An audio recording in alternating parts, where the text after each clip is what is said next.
Hello, my name is Jeff. Welcome again. Those of you who are returning and those of you who are new, welcome also to my cave of cool books. Today I want to talk about John Dickson Carr. Okay, now John Dickson Carr is not really well known so much anymore, sadly. He's kind of faded a little bit into obscurity. For many decades, though, he was considered one of the biggest proponents, one of the most skilled proponents of the Golden Age classic whodunit style mystery in the British tradition. Now, he was born in 1906 and died in 1977, but for many of those decades, he was an active writer. Over 4 decades, he produced over 80 books. Now, he wrote radio plays. He wrote a few biographies, including one of Arthur Conan Doyle. But he was a rival or a contemporary and considered and very highly respected of people like Agatha Christie or Dorothy L. Sayers, Niall Marsh, etc. And he was an American, but he spent a lot of his life in England. He married an English woman, and not all of his books are set in England, but most are. He's a very English writer, and he's famous for creating several well-known characters like Dr. Gideon Fell, or at least I should say they were very well-known. Henry Merrivale, Sir Henry Merrivale, HM, and his first big star detective was when he started at the early age of 20, I believe he would have been 24 when his first novel was published, It Walks by Night, and his last published novel was in 1972, The Hungry Goblin. Now, John Dickson Carr is particularly well known as the king or the best proponent or the best executor of the locked room mystery. That was his specialty. Now, he did lots of other kinds of mysteries, some historical mysteries, even a little science fiction and fantasy elements to them, which I'll talk about a little later.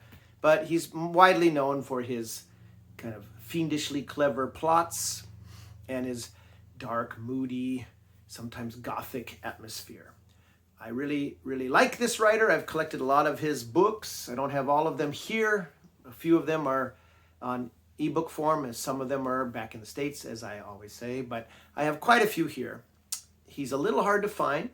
Luckily, recently, he's been put back into print by some different publishers. Otto Penzler's American Crime Classics, I think, has put out a couple. The British Library Crime Classics have started putting out several of his books.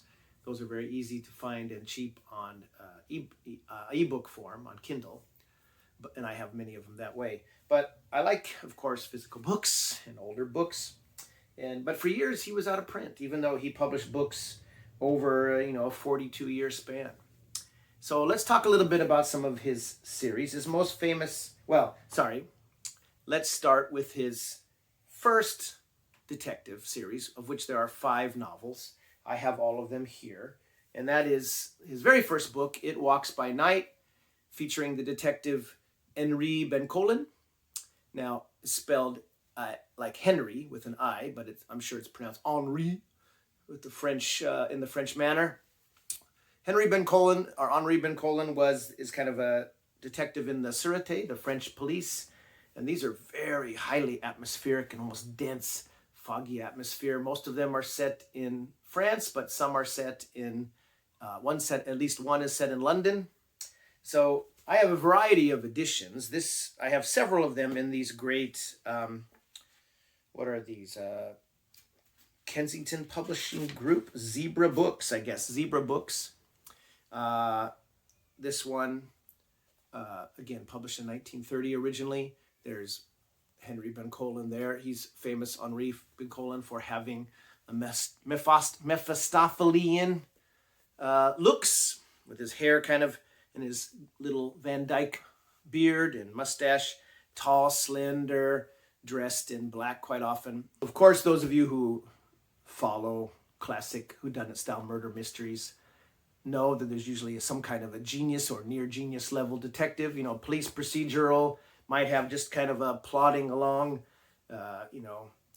dependable workhorse type of detective, a police officer that gets to the bottom of the case eventually.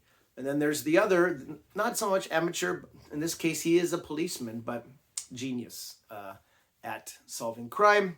And these books are narrated by a young American living in Paris, Jeff Marl, who's a close friend of Bencolin, and he's the narrator and does a good job. He's not in the, he doesn't feature in the 5th novel, but he's in the first 4 and meets his eventual love and future wife there, or future, at least, girlfriend.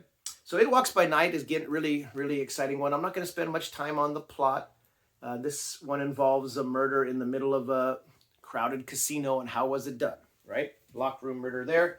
Then we have one set in foggy London. It's supremely atmospheric. This is The Lost Gallows, and it was published in 1931. This is a Berkeley Medallion edition. The Lost Gallows, which of course someone is killing different victims, hanging them, almost like they're judge, jury, and executioner. That's quite a good novel. That one's set in London. And then we have Castle Skull, which is perhaps my favorite of the Bencolin books that I've read. I've read the first 4. I haven't read the last one. This one is set in a castle, a decrepit old castle that from a distance almost looks like a skull. Again, another locked room murder mystery. How in the hell was this crime done? Seems impossible. A lot of different characters gather in this castle. And there was a legend of a ancient magician, perhaps warlock, who lived in this place. You know, Carr really likes to add some spooky atmosphere, dusting over the top of his books. Like I said, there are a couple that are fantastical, but of course most of them are, you know, just, it's just to add to the mood, some kind of creepy legend or seemingly almost had to be supernatural kind of cause of death that is proven by the master detective to be of human origin. But this one is excellent. Then we have The Corpse in the Waxworks, which again is set in a wax museum, again in Paris, I believe. Yeah, and it really involves some kind of Paris nightlife, almost Hellfire Club sort of activity.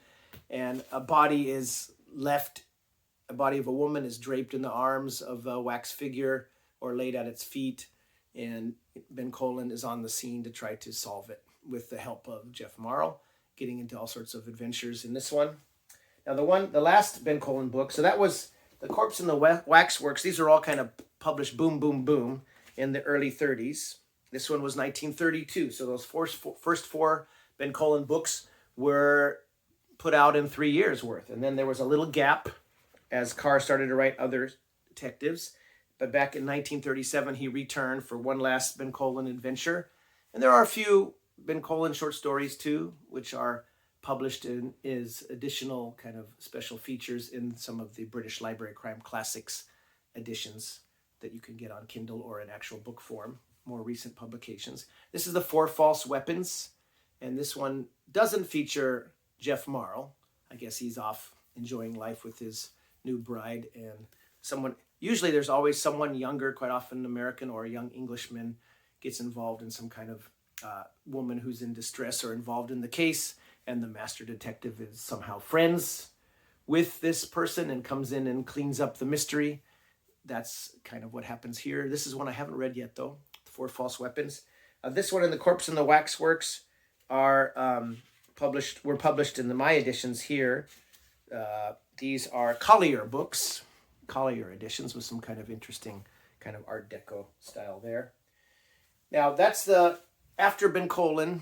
I guess that was kind of the although I think they're highly acclaimed, and among my favorites of John Dickson Carr's work. A lot of aficionados of mystery and classic murder mystery fiction and Carr fans don't rate those as highly as the later 2 detectives that Carr is most well known for, first of which is Dr. Gideon Fell. Now, there were 23 Dr. Gideon Fell novels. I have quite a few in my collection, not all. I always look for more of them when I go back. Sometimes I can get a big huge amount. And some earlier on, I was just grabbing anything I could see and ended up getting a few duplicates. So you'll see a couple duplicates here. And if anyone's interested in some of those duplicates, contact me in the comments or through email. We might be able to come to some kind of arrangement where I can get them to you, because I don't need two of them usually. One is fine for me, as long as I have a reading copy that's in good shape. Anyway, let me go through what I have.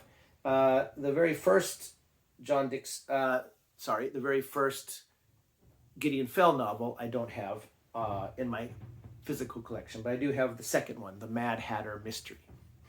Now, to give you an idea of what Dr. Gideon Fell looks like, he's apparently based a lot off of the detective novelist who created Father Brown and The Man Who Would Be Thursday, G.K. Chesterton.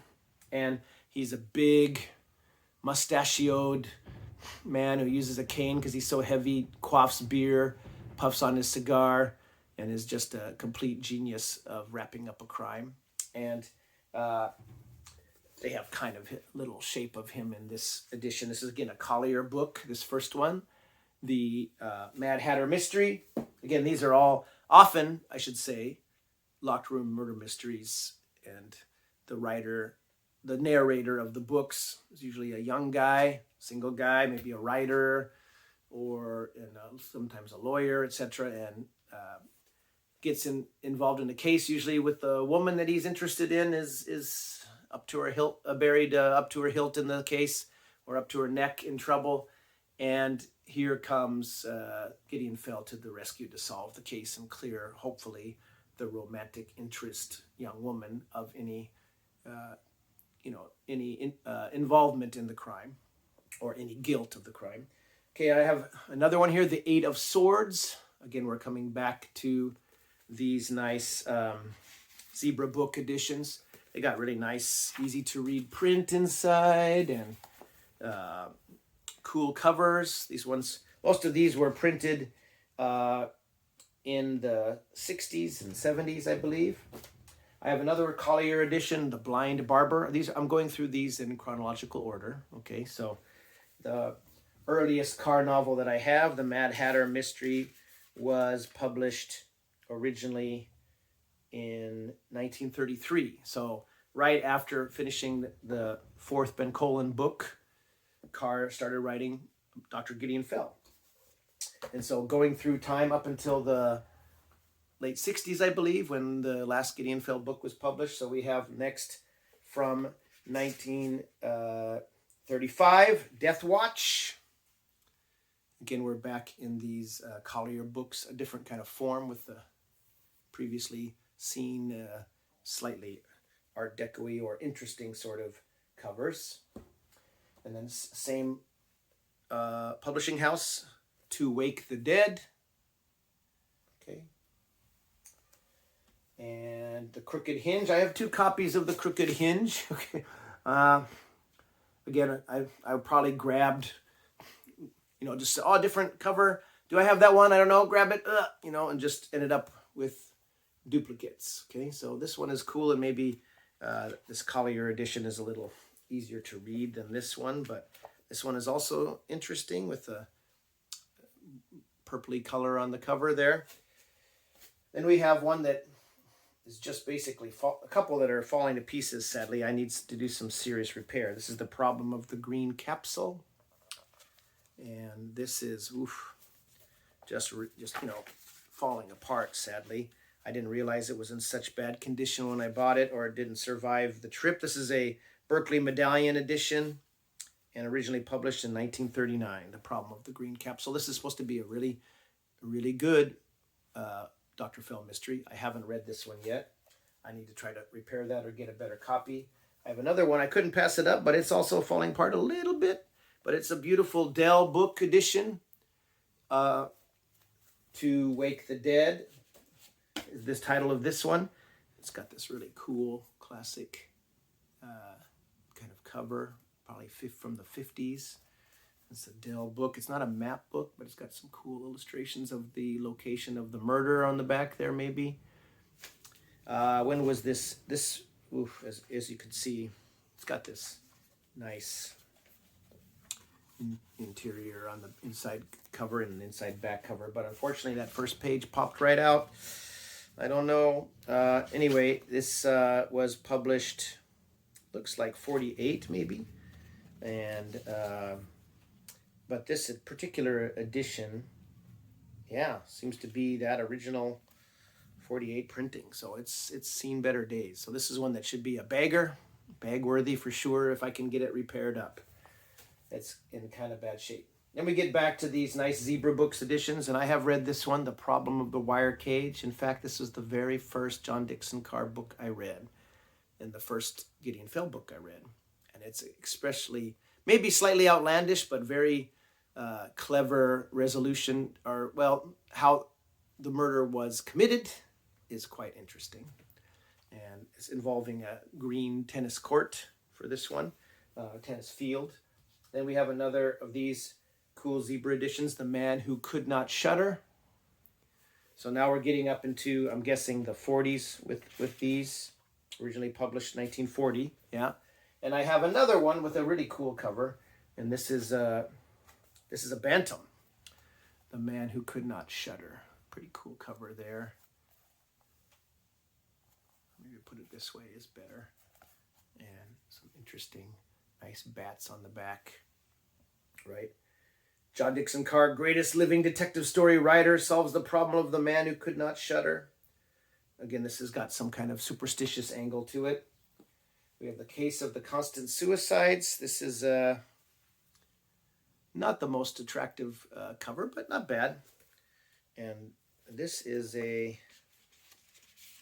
perennial library edition. I have read this one. This has got quite a bit of humor in it. This one's another locked room murder mystery. Basically, a writer, I believe, a young guy and a woman. They're both somehow connected to this Scottish Campbell clan. They go up to meet a relative.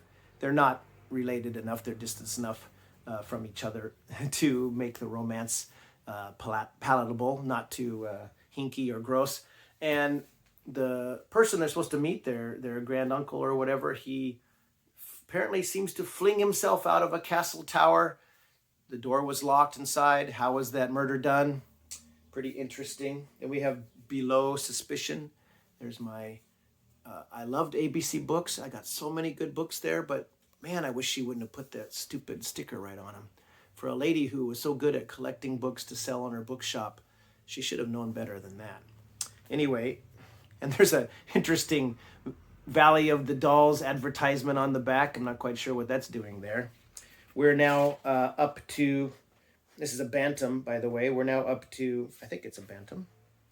Yeah, we're now up to 1949 for the original publication date. And then we're back to the Zebra Books, The Dead Man's Knock. As you can tell, John Dickson Carr was very good at coming up with titles. Very nice, and you'll see there's on the spine, they got the nice little picture of Gideon Fell there. Little caved in spine, but these are in pretty good shape. They were nicely made Zebra Book editions here. Unfortunately, this is another one I have a duplicate of, again with a super cool cover. This is a early Bantam, The Dead Man's Knock. And there, I'm assuming, is Dr. Fell with his cane, walking away from a corpse. Not that he murdered anyone, I'm sure, but that he's overseeing the victim. Corrosive evil marked a wicked trail from adultery to brutal murder. And this one is not like most Bantams I've discovered, but it feels nice in your hand. It's a very good copy. Here's another one I have 2 copies of. The House at Satan's Elbow. Again, you can tell there's some kind of weird supernatural aspect in the back, right? An ancestral mansion, lost family wills, a ghost, a gun, a locked room, and murder. What more does the perfect detective novel need? Dr. Gideon Fell is involved. This one is one of those ones that has the little kind of book club insert in there. Sometimes you get cigarette ads. Sometimes you get ads for these book clubs. 1965, and this is a Signet edition, but the original publication date of the novel itself was 1965. And then I have, what is this one? This is kind of an odd This is an Award Books. Have you guys ever heard of Award Books? See their little logo there, Award Books. Anyway, this is also the house at Satan's elbow with a little kind of crypt headstone and a little hand coming out.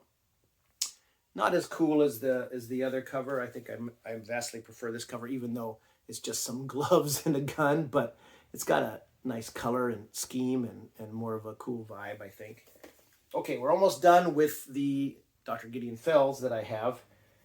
And here's one, the Panic in Box C. Panic in Box C. I believe this one's set in America. Sometimes Dr. Fell goes to America and solves a case. This one's in Murder in a Theater Stage. That one's quite, I haven't read that one yet either, but it's quite interesting. Now, this is a nicer, newer edition, or comparatively new compared to a lot of these. This one was printed 95. This is Dark of the Moon. This is the 23rd and final Dr. Fell mystery. That does not look at all like Dr. Fell. He's much, much heavier set. But anyway, and that brings a curtain down. This is from the Carroll and Graft book, I guess. Maybe, yeah, Carroll and Graft Publishers, Inc., New York. And they've published several others that I have that I'll show you later, especially standalones. Carr wrote several standalones and several historical mysteries as well. But one of his, he did create a character called Colonel March of Scotland Yard, the Department of Queer Complaints. Boris Karloff starred in a TV series in the 50s, late 50s, based off of this story collection. I have it in hardback, don't have it here. But the other fourth and actually the second most famous of Carr's detectives, and he didn't publish these under the name John Dickson Carr, which is why I have so many more of the Gideon Fells under his own name, John Dickson Carr. But he published a series of, also almost as long, Henry Merrivale, Sir Henry Merrivale. There are 22 of those. And Carr fans rank these, many of these up there, at least with the best of the Gideon Fells. And they're also often lockroom murder mysteries. And it's a later one, but basically Henry Merrivale is a slightly more comic creation. He works in the government, the British government, and he's kind of, well, he's not kind of, he's extremely eccentric, but also a genius. Again, a big, portly, loud and genius detective. He's official in some ways, but he's not a police officer, just like Gideon Fell. He's frequently consulted by the police. First one I have is these cool International Polygonics Library of Crime Classics editions. Very cool with kind of heavier paper. Carter Dickson. So Carter Dickson is the name, the pseudonym that John Dickson Carr published the Henry Merrivale stories under. And this is the Peacock Feather Murders. Very nice kind of cover there. And, it's got the Crime Classics kind of banner inside. Very small print, heavier stock paper. Very nice. Okay. And then I have a lot of these because they're more rare. They're really hard to find. I can hardly ever find any Carter Dickson book in used bookstores, at least in the Pacific Northwest, when I go home and troll through the bookstores. I'm always looking for more John Dickson Carr, and especially Carter Dickson, his Sir Henry Merrivale books. But luckily, some recent, a lot of the recent publications in either Kindle form, ebook form, or paperback from the British Library of Crime Classics, or from, I believe, the Otto Penzler American editions. There's some other editions coming out, and they're getting a lot of these Carter Dickson Merrivale mysteries out there. But what I have in physical form is pretty small. I have quite a few on my Kindle, but this one is a pretty crap cover. I'm happy to have it, though. Seeing is Believing. This is, again, Sir Henry Merrivale, called HM for short. He's a very lovable character. And this one was originally published in 1941. I have mostly towards the end of the Merrivales, not the earliest ones, at least in physical book form. The Peacock Feather Mysteries is from 1937, so that's a little earlier one. Next, a Sir Henry Merrivale mystery. We have My Late Wives. Again, this is a zebra edition. Zebra editions always were good at depicting the master detective that's featuring in the novel. I showed you several before with Gideon Fell, Dr. Gideon Fell. This one is HM himself, up to some mischief. That one was, we're getting a little later in the books here, 1946.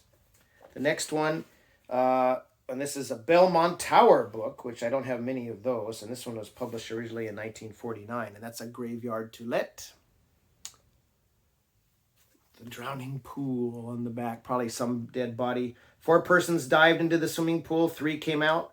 Manning had to be dead, and if he were dead, Elizabeth Manning wasn't interested in coming back to life. Only Sir Henry could make sense of the mystery, drain the pool, and find the key to the locked-up graveyard. Okay?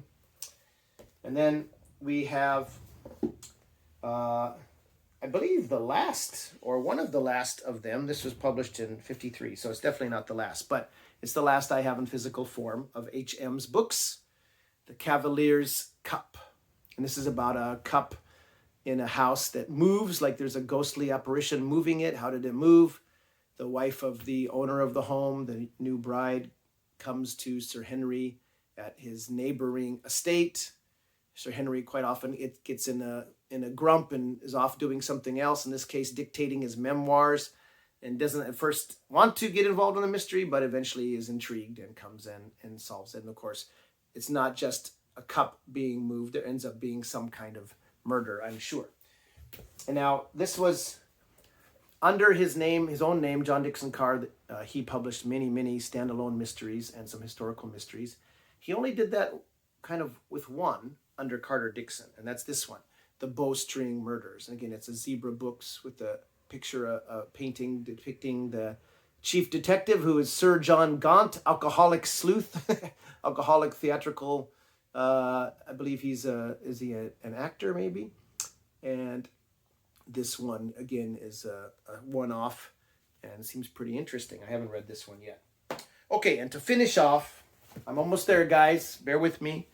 I have a lot of John Dickson Carr, as I mentioned. I have some cool historical or standalone mysteries, including The Burning Court. And this one appears to be, this got a hole punch in it, which I learned from one of the people commenting on previous posts or previous videos, might mean a remaindered book. Thank you for that information, which I wasn't aware of. This is another Award Books publication, kind of a master of mystery and horror spins a chilling tale of a beautiful murderess returned from the dead to kill again. Ooh, okay, sounds pretty cool. Then we have The Emperor's Snuff Box. Again, always good titles from John Dickson Carr. This is published under John Dickson Carr's own name. This is from 1942, and this is a Berkeley Medallion edition.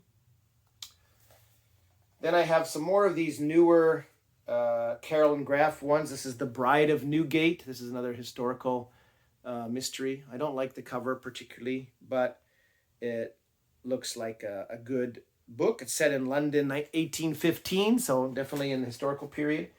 Later in his career especially, but all throughout his career, Carr was very interested in historical cases, and especially Edwardian, Victorian, and even earlier London and British mysteries of the time. Here's The 9 Wrong Answers. This is another, I'm assuming, Carroll and Graff edition. Yeah, it is. And nice, a thin one, but with very, very small print. A lot of these have very small print. These are not super short books. They're not long. This one's only 186 pages, but some of them are in the 250 page range. And this one was published in 1952. And he also wrote some swashbuckling mysteries. Now this one, my edition, somehow this little front cover piece just popped off while I was pulling it off my shelf. I don't know when the heck happened, how it came apart. Anyway, this is another Carroll and Graff. This is Captain Cutthroat. This is a real swashbuckling historical mystery, kind of spy novel as well, set in the Napoleonic Wars era. An invisible someone is murdering Napoleon's personal sentries and spreading terror through the army poised to invade England. Alan Hepburn, a dashing Briton, is delivered into the hands of Fouche, Napoleon's wily and satanic police chief, by a beautiful French spy. So he's captured and forced to investigate, right? Forced to ferret out the killer, Alan must match his wits with the emperor himself against a thrilling background of galloping action, swordplay, and flying bullets. So sounds really exciting. I haven't read this one. I have read some of these historicals. This one, really cool. This is a time slip mystery, Fire Burn. So basically, this one has a police inspector, British police inspector John Chevoy. He got into a 20th century taxi, a contemporary taxi. He gets out in the cab. The city is fog bound, and when he gets out, it's a Hackney coach, and it's 1829, and he has to solve a mystery, historical mystery, out of his time period. So cool kind of fantasy mystery. Then I have 2 copies of this. Again, this is one that somehow I grabbed 2 copies of without realizing it. Now I'm much better having notes in a notebook when I go book shopping and say, no, I got that one already. So I'm always looking for John Dickson Carr or Carter Dickson. There's a handful of authors that I always look for when I go into used bookstores when I get back to the States. He's one of the chief ones. And now I'm a little more organized, so hopefully won't have too many more duplicates. But The Witch of Low Tide, this is a Carolyn Graff again, maybe an earlier Carolyn Graff. This was originally published in 1961, this edition 1989. And this is also kind of the Witch of Low Tide. Was she a witch? Was she a prostitute? Someone found her in the, her strangled body in the marsh. And the hero of the book has to investigate. I like this version better. This is a cool. Is this a bantam? Yeah, this must be a. Yeah, this is a bantam. But again, before they had the little bantam rooster emblem, the Witch of Low Tide. Look at that, pretty cool cover, right? Got the corpse of the girl washed up on the beach. And you got John Dickson Carr's name on the side, and nice red lettering on the side there. And on the back, you got a little picture of the man himself, Mr. Carr, on the top. And the Witch of Low Tide cast her loathsome spells to brew evil and death, murder most foul and most unbelievable. For the dead girl lay where land and sea met, and no footprints, save her own, came near her. Okay, that's again very typical John Dickson Carr, impossible mystery. Obviously not locked room because it's on the beach, but how in the hell did the murderer get away, right? And another one, the last one I'm going to show you that I have read, this is Papa Labas, another historical mystery. This is another Carolyn Graff edition. And this is very cool. This is set in New Orleans during Mardi Gras. And this was published originally in 1968. So New Orleans, 1858 is the setting. Although it is carnival time, Her Majesty's Consul, Dick McCrae, isn't in a party mood. Stalked by an unknown assailant, McCrae crosses paths with the Creole society dame Madame de Saint-Cyr and her famously beautiful daughter. But before he can find his footing on unfamiliar terrain, he stumbles over a corpse. Thick with atmosphere and steeped in the arcane lore of the black arts, Carr's fictional extrapolation on the 1834 crimes of the aristocrat Delphine Lalaurie evokes all the wonder and danger of 19th century New Orleans, a taut, suspenseful historical mystery. Very good. I enjoyed this one a lot. Anyway, that wraps up my going through my physical collection of John Dickson Carr or Carter Dickson novels. And I highly recommend checking him out if you're at all interested in mysteries, especially mysteries with a thick, heavy atmosphere of dread, horror. There's usually no actual supernatural elements in there, but there is a good, strong Gothic atmosphere in many of them. Some humor, and definitely in the Carter Dickson, Henry Merrivale books, and they're very interesting. And he's a really good writer, and a lot of his best, and he has many best books that are highly regarded by classic Golden Age mystery fans. They're very clever in the solution to the mysteries. the locked room mystery particularly, or the seemingly impossible crime. So if that sounds your kind of thing, highly recommend picking some up if you see them out in bookstores, secondhand, or some of the newer editions if you would like. So thanks for watching, and I hope you enjoyed that little shelf tour. We'll see you in the next video. Take care, and happy reading.